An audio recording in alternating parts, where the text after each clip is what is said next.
Mbas festës së analipsit dhe ngjitjet të Zotit në qiell, kisha përkujton etrit e sinodit parë ekumenik.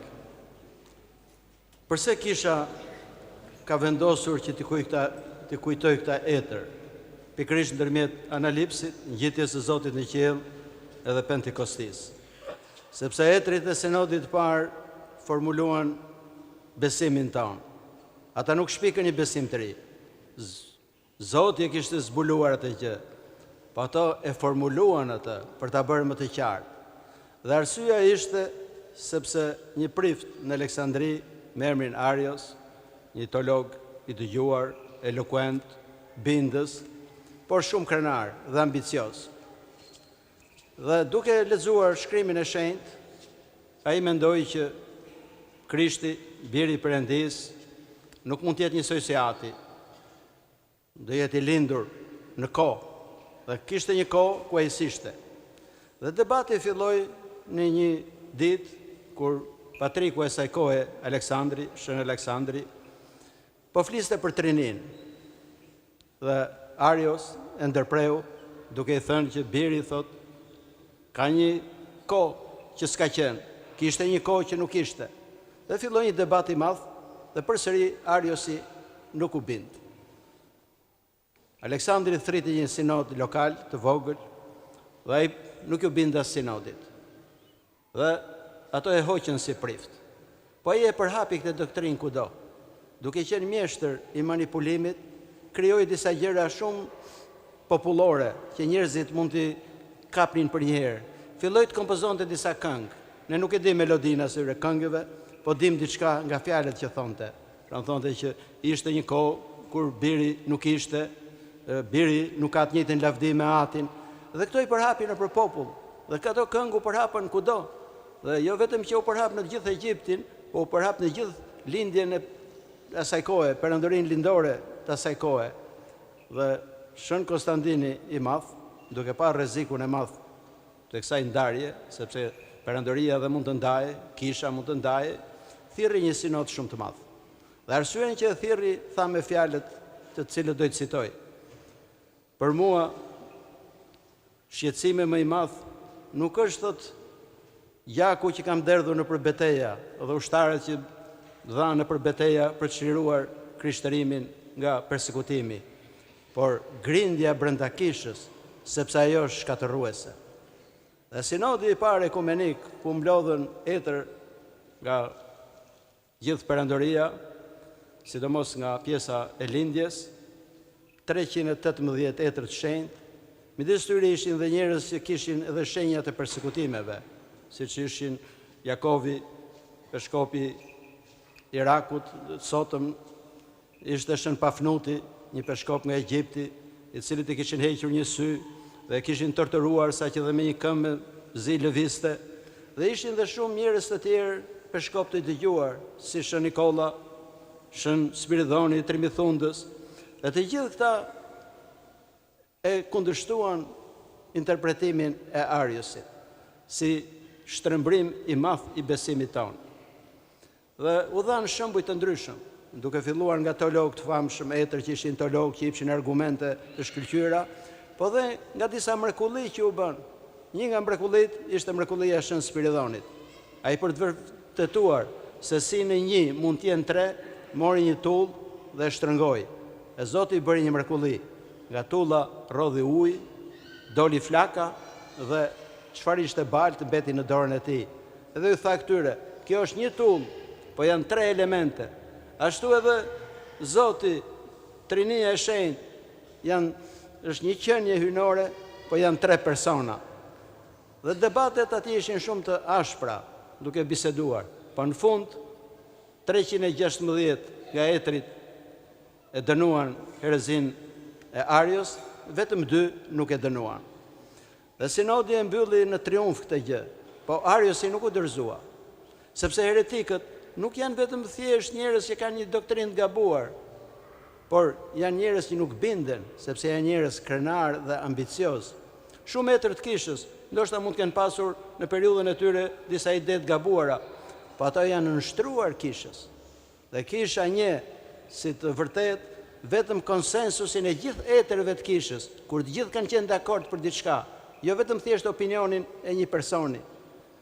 Krenarët nuk binden dhe prandaj krijojnë gjithmonë sherrë dhe grindje në kishë. Dhe kjo është një nga mëkatet më të mëdha që mund të ndodhi. Kushdo që përçan trupin e Krishtit bën një mëkat jashtëzakonisht madh. Sa Shën Kipriani thonte, një skizmatik, edhe sikur të vdesë si martir, nuk do falet për krimin që ka bërë.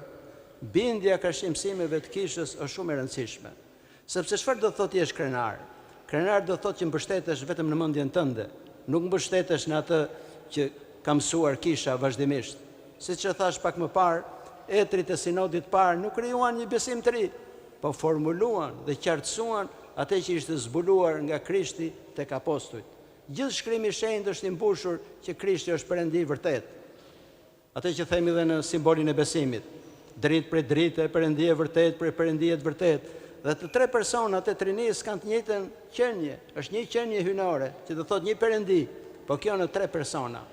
E meqense kjo është shumë vështirë të kuptohet nga mendjet njerëzore, siç kemi vështirësi që të kuptojmë se si është një person, dhe në të janë dy natyra të Jesu Krishti. Është natyra hynore e natyra njerëzore. Pavësia e mendjes njerëzore për të kuptuar shumë gjëra i ka çuar njerëzit në herezira e në gabime shumë të mëdha. Ne nuk mund ta shpjegojmë vetëm me mendjen tonë misterin e Perëndisë. Misteri i Perëndisë kuptohet nga një përvojë personale me Perëndin, nga një pastrim shpirtëror shumë i madh dhe nga hiri i Perëndisë. Nuk arritëm që e zbuluam ne Perëndin. Perëndia u shfaq tek ne. Dhe ky është ndryshimi ndërmjet filosofisë edhe besimit. Filosofia ndoshta është përpjekja e njerëzve genial për të shpjeguar veten e tyre dhe botën. Por një filosof kundërshton filosofin tjetër, njëri e mendon këtë formë, tjetri në formën tjetër. Besimi është diçka tjetër, është një e vërtetë që është zbuluar nga Zoti dhe nuk është e hapur për negociata, e pranojmë ne ose nuk e pranojmë. Nëse ne kemi besimin, padyshim që do arrijmë dhe në njohje. Shën Agustini thonte këto fjalë. Ne nuk vim nga njohja në besim, po nga besimi kalojmë në njohje. Nëse ne e besojmë dhe i bindemi kishës në mësimet e saj, dal nga dal do fillojmë të kuptojmë e të ndriçohemi.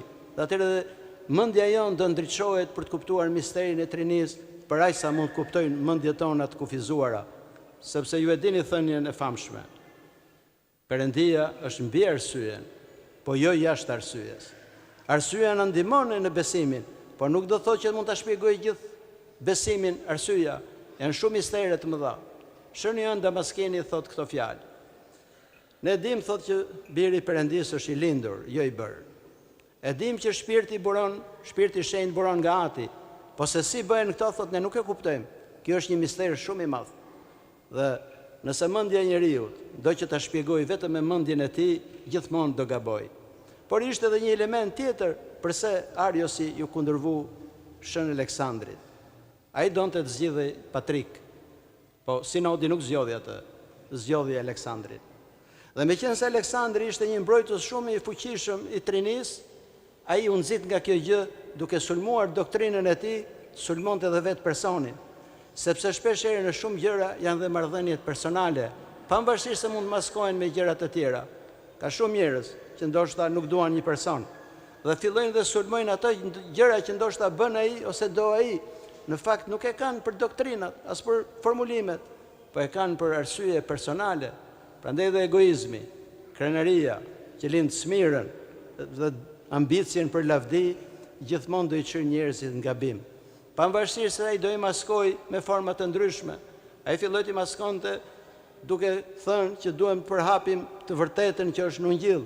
Po nëse ne lexohet Ungjilli me gjithë zemër, Ungjilli është i mbushur me dëshmitë që Krishti është Perëndi i vërtet dhe njeri i vërtet. Në letrën e parë drejtuar hebrejve të Shën Pavlit, në vargjet e para thohet hapur.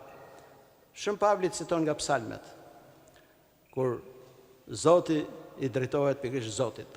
Ti o Zot, thot, ishe ai që bure themelet e botës. Ti ishe që krijove gjithçka mos e qenia. Dhe këto fjalë ka për Krishtin.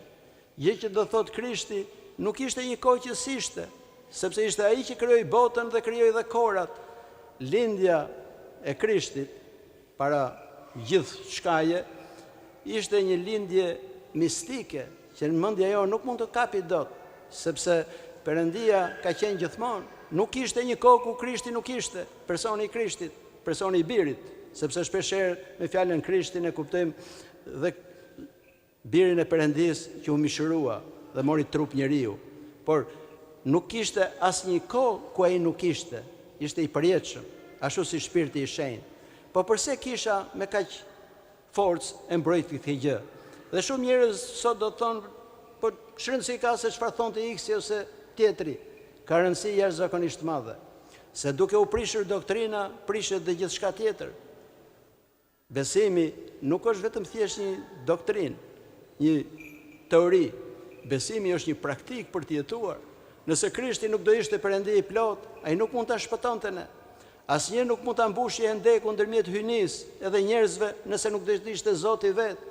Prandaj dhe etrit e kishës po mbronin doktrinën e shpëtimit dhe e dinin që sa e rëndësishme është ajo gjë. Nëse ne nuk do besojmë në Krishtin si Perëndi, nuk mund të shpëtonim.